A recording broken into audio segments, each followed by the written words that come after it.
It's time now to take a look at stories making headlines on the front page of Nigerian newspapers. And I begin with the Daily Trust. After board's dissolution, unease in federal government agencies as managements fear sack. As some writers here, some chief executives relocate to Abuja to lobby. Emphasis should be on competence. All the details on the front page of the Daily Trust. To the leadership newspaper now, Tinubu headhunts global experts for cabinet slots. Ex-minister Party turns down appointment as Gavi CEO may merge health minister. All right, details coming on the front page of the leadership newspaper. To the Punch now. This is a different story. PDP Atiku set to clash with G5 over Tambuwal. PDP Atiku set to clash with G5 over Tambuwal. Talking about the Senate minority leadership position there. Kemi. Right, Nigerian News Direct is next. My administration delayed petrol subsidy removal to allow Tinubu win election. This is from the former President Muhammadu Buhari. Well, his aide released a series of tweets, and Nigerian News Direct captures the highlights. Let's check out First News, and that's still the big story there. Tinubu will not be president if I had removed fuel subsidy. Former President Buhari is quoted on that point. Blueprint is next, and Blueprint is also reflecting the sentiments on the papers I earlier read out. Blueprint is saying still Tinubu would have lost election if Buhari removed fuel subsidy. That's according to the former president's aide, Garba Shehu, who adds that only a new administration with goodwill could have attempted it. It's a different twist for this Nigeria. This Nigeria is bringing up this report on the impending increase in electricity tariffs set to hit as high as 40% hike, with the Manufacturers Association of Nigeria saying that this may make them close shop. That's on this Nigeria. The Guardian reports on what it calls a bleak Salah festival with Muslim faithful groaning, it says, as subsidy removal squeezes family budgets. The Nation is next. Discos await NERC's nod to increase electricity tariffs. Of course, July, the first window opening for the increase in tariffs, electricity tariffs, that is. Discos are said to be awaiting a nod by the regulatory agency on this. Let's check out Business Day. Businesses groan as checkpoints, illegal tolls on roads inflate costs. That's on Business Day. Finally, is Daily Independent. Federal government may revive economy by unlocking $1 trillion in asset sales. Proceeds may tackle debt burden and provide infrastructure. That's on Daily Independent. All right, Kemi, let's look at this story now, talking about the story on the front page of the leadership newspaper. It's even a sequel to the conversation we had yesterday, still talking about the cabinet, the president putting together his cabinet. There's been some, if you look at some papers, some information coming out of those around the presidency. They are saying that it's been intense lobbying, it's been a slugfest.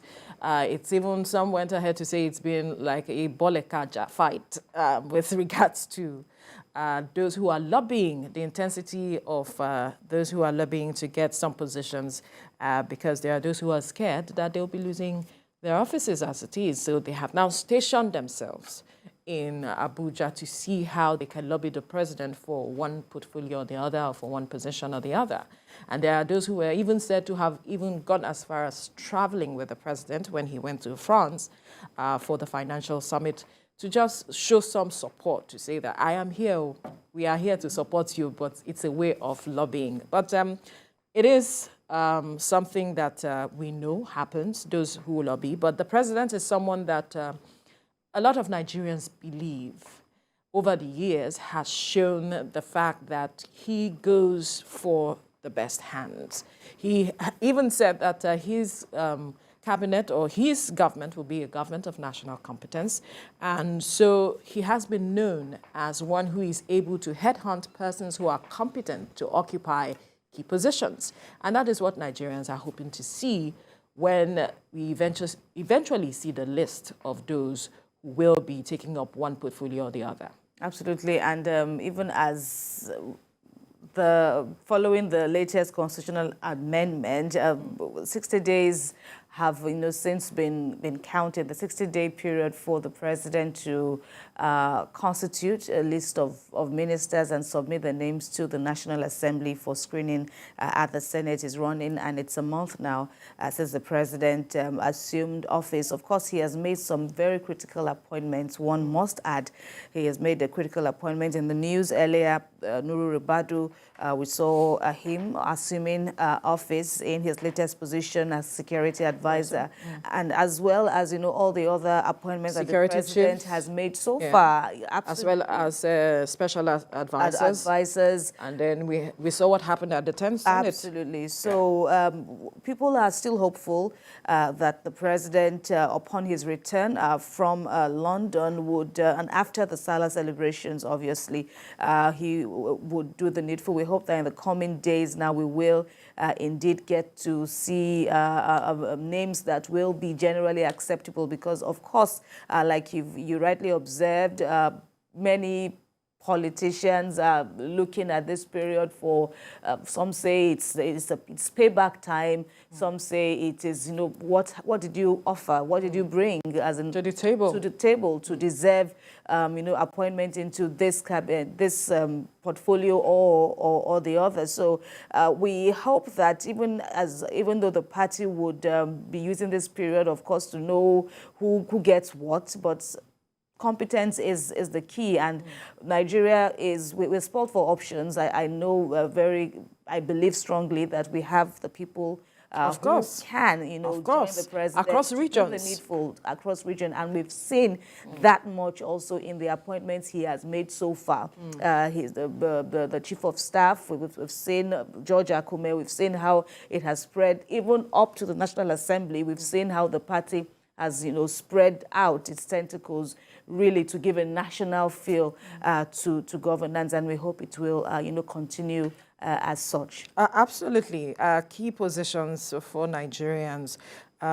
Yesterday, we're looking at some key positions, talking about the economy, for instance, who occupies the position of the CBN governor now that Emefiele has been suspended. Yes, we have someone in acting position, but then Nigerians are looking forward to who occupies that position and who also occupies the position of the finance minister, for instance, such that they can work hand in glove together, where we see the fiscal policy and the monetary policy.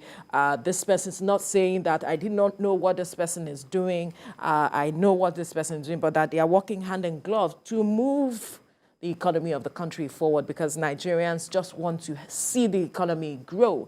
And then we are also looking at the aspect of education. We're looking at the aspect of health. We're looking at some portfolios that some have said it is important that we unbundle some of these portfolios instead of marrying them together. And then the aspect of also cutting governance. Are we going to see a matter of Minister for State?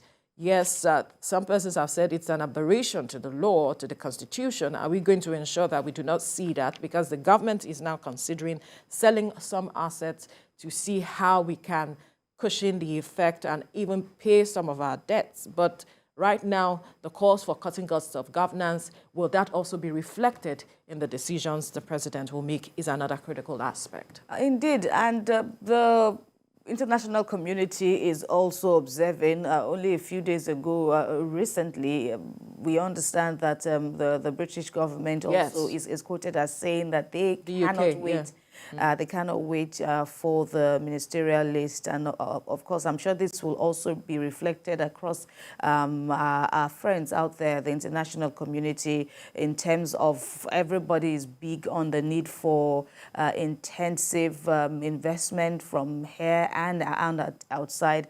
And so foreign investors, we cannot get enough of them. They are very desperately needed, and we hope that the list will be generally acceptable even to those outside to come in and bring in the needed funds to also change the way the development governance, so to speak, in Nigeria. Of course, everybody is talking now about social welfare. Everybody is talking now about the impact of the fuel subsidy, of the fuel subsidy removal, how the hardship people are facing, or the impact, negatively and otherwise, negatively especially, how that can be mitigated. Of course, there's a talk. We haven't heard much about the talks between Labour and the federal government regarding the calls for palliatives as well as transport allowances, increase in salaries and all that. Of course, there's also the issue of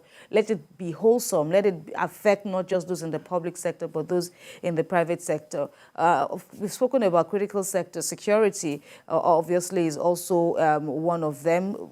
We cannot talk enough about, how we just need to get things right, especially as Nigerians still continue to react to the new appointments of service chiefs. We hope that, of course, the incoming, whoever will be the Minister of Defense, would also join the team, and everybody will bring in values, great values. And synergy, such that, yes. Absolutely, because that is also key to synergy, working together and all that. There's so much to consider, especially now that income is also a big deal for the government amidst the debt profile. It remains to be seen. We want to see how much all of these ideals that were elaborately, published during the election campaigns, how all of these ideals will bear fruits on time. Absolutely. The Renewed Hope agenda. Basically, what Nigerians are looking forward to is a cabinet that reflects hope, as it was being sold during the campaign period. We talked about renewed hope. That was the agenda for the campaign. That's what Nigerians want. The cabinet that reflects renewed hope for Nigerians, such that Nigerians can believe and also have confidence in the government to deliver on its campaign promises. Yes, the president has come out to say that he is hitting the ground running to deliver on his campaign promises. And Nigerians can't wait to see how some of the appointments made in this cabinet will reflect that, because it will give them a sense of direction of how the government intends to move. Yes, we've seen the president hit the ground running, but he needs people that would implement some of these things that he has said or captured in his Renewed Hope agenda. And so how these people hit the ground running, who they are, because Nigerians know a majority of these persons at the end of the day. If you bring them on board, it is about going to the internet to see their pedigree, if they've been able to deliver, if they have a track record, and just to get some sense of hope. That's all Nigerians want. What Nigerians are asking for is not much. They just want you to give them a sense of hope, that they can sleep with their eyes closed, they can eat, they have food on their table, and that they can clothe, they can move around freely, and can relate freely with one another. And so if this, lists of persons will reflect that, it will go a long way in renewing the confidence Nigerians have on the government. We're also hoping to see a very robust and intense engagement with the appointees when they have their day before the senators. We don't want to see the regular take a bow and go. Of course, their pedigrees of whatever name will be dropped, available for anyone who wants to know. But what we want to see, people ask questions. We want to see lawmakers, them being grilled, assess them on their past performances, put it to them, ask relevant questions, ask them to, elaborate and we also on hope what the DSS would have done their own background checks. Well, that is basic, and we hope that it will not be face level, but eventually people cannot wait, as you have rightly pointed out, people cannot wait to see results. There is a mandate, there is a template, there is a blueprint. So what is next is for you to come out now with key deliverables. And it's also gratifying to note that the president isn't a loner. Everywhere he goes, he's always surrounded. We saw how he was, always, well accompanied by critical people at all his trips across the country when he was wooing Nigerians to vote for him. And even in his latest trip too, we've seen that much.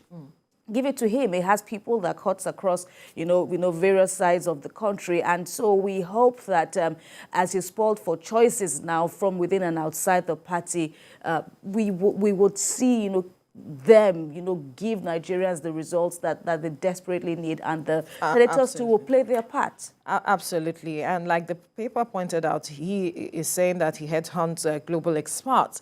We are hoping to see that these people, if at the end of the day they are part of the cabinet, bring to the table some of their experiences outside of the country into the country to move us forward. We've often said that Nigeria is, backward in certain areas, and they being part of the cabinet perhaps will move us forward from our backwardness, if that's what it's going to be at the end of the day. But bottom line, Nigerians just want some level of hope as against what they have always known in past years, and we hope that this government will be able to deliver on that as it has promised.